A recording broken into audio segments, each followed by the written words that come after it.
আসসালামু আলাইকুম রহমতুল্লাহ। বর্তমান সময়ে সবচেয়ে বেশি আলোচিত হচ্ছে যে বিষয়টা নিয়ে, সেটা হচ্ছে সামাজিক অবক্ষয়। আমি একজন টিচার হিসেবে সামাজিক অবক্ষয়কে এইভাবে আসলে চিন্তা করি যে উম, আমাদের মানে সামাজিকতা বা নৈতিকতা যেখান থেকে শেখার প্রয়োজন ছিল, আসলে বর্তমান সময়ে আমরা সেখান থেকে শিখতে পারছি না।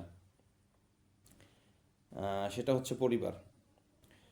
কারণ আসলে বর্তমান সময়ের যে অবস্থা, মানে মানুষের বা আমাদের পারিবারিক জীবন, সেইটাই আসলে নৈতিকতা বহির্ভূত বেশিরভাগ সময়। দেখা যাচ্ছে যে এখন বর্তমান সময় দেখা যাচ্ছে যে মানুষ অনেক ব্যস্ত। আগে কিন্তু মানুষের এত ব্যস্ততা ছিল না।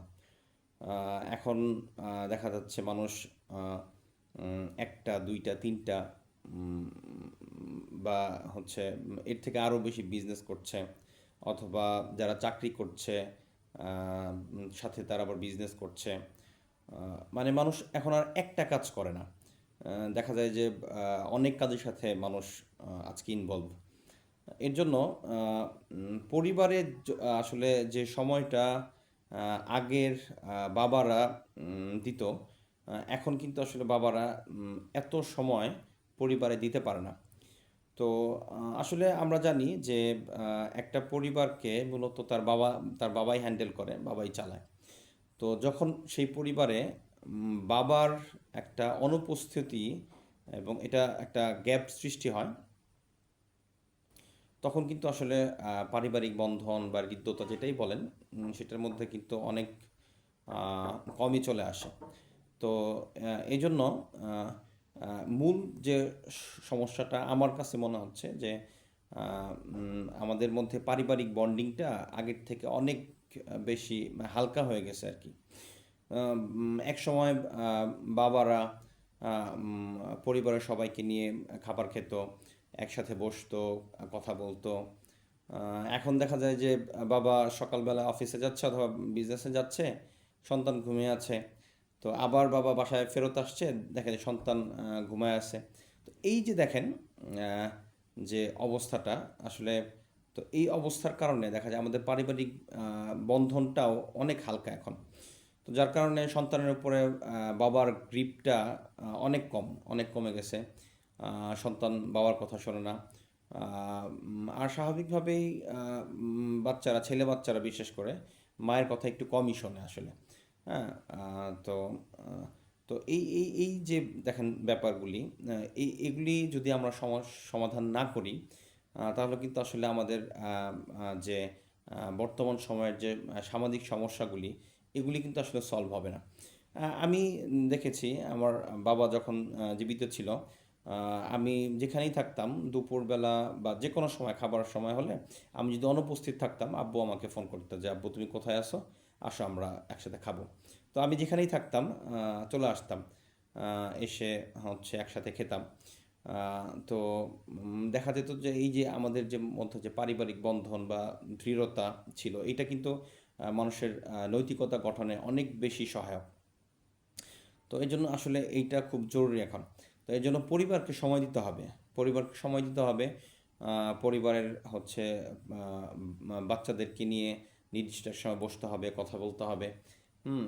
তাহলে কিন্তু আসলে একটা পারিবারিক সম্পর্ক, হৃদ্যতার সৃষ্টি হবে। আর সন্তানের উপরে বাবার কথার যে প্রভাব, এটা কিন্তু আসলে এটা কিন্তু মানে বাইরের কারো কথার প্রভাব এত বেশি থাকবে না।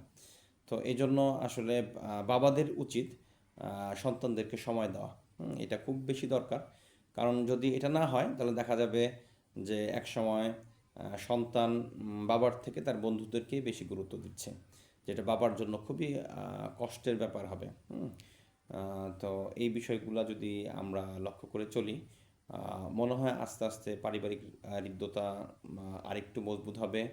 এবং এটার দ্বারা সন্তানদের নৈতিকতা এবং গঠনেও এটা সহায়ক হবে। এই জন্য আমাদের যেটা করতে হবে, বাবাদেরকে বিশেষ করে পরিবারে সময় দিতে হবে। বাচ্চাদের সাথে কথা বলতে হবে, ওর সমস্যাগুলি শুনতে হবে, বা কোনো সমস্যা আছে কি না এটা জানতে হবে, এবং সেই সমস্যার সমাধানে আপনাকে আন্তরিকভাবে সচেষ্ট থাকতে হবে, যাতে আপনার সন্তান বুঝে, হ্যাঁ, যে আপনি আসলে, বাচ্চা যেন বুঝে যে আপনি ওর সমস্যার সমাধানে আন্তরিক। তাহলে দেখবেন যে আপনার প্রতি ওর একটা দুর্বলতা কাজ করবে, আপনার কথা সে শুনবে। তো আজকে আমরা শুধু বাবারা সন্তানদেরকে মানে টাকা দিয়েই বা খরচ দিয়েই পার পেতে চাই। আসলে শুধু টাকা বা খরচ দেওয়ার দ্বারা সন্তানের উপর যে প্রপার দায়িত্ব, এই দায়িত্ব কিন্তু আসলে পুরা হয় না, হ্যাঁ। তো আমরা নৈতিকতা শিক্ষার জন্য টিচারকে দায়িত্ব দেই, হ্যাঁ, তাদের সাথে হচ্ছে বাচ্চাদের আমরা মানে টিচারকে সব আমরা দায়িত্ব দিয়ে দিই যে আপনাকে টাকা দিচ্ছি, আপনি আমার বাচ্চাকে পড়াবেন, মানুষ করে দেবেন। আসলে দেখেন, একটা সন্তান টিচারের কাছে আসলে কতক্ষণ থাকে, হ্যাঁ, বেশিরভাগ সময় কিন্তু তার পরিবারের মধ্যে থাকে। এর জন্য পারিবারিকভাবে তাদেরকে যদি আমরা ওইভাবে নৈতিক বলিয়ান না করি, তাহলে আসলে কিন্তু একটা নৈতিকতার একটা অভাব এটা কিন্তু থেকেই যাবে। এটা কিন্তু কেউ পুরা করতে পারবে না। এর জন্য আমাদের উচিত পারিবারিক বন্ধনটা দৃঢ় করা এবং পরিবারের সময় দেওয়া। ইনশাআল্লাহ পরবর্তীতে অন্য একটা বিষয় নিয়ে কথা বলবো। ভালো থাকবেন সবাই। আসসালামু আলাইকুম।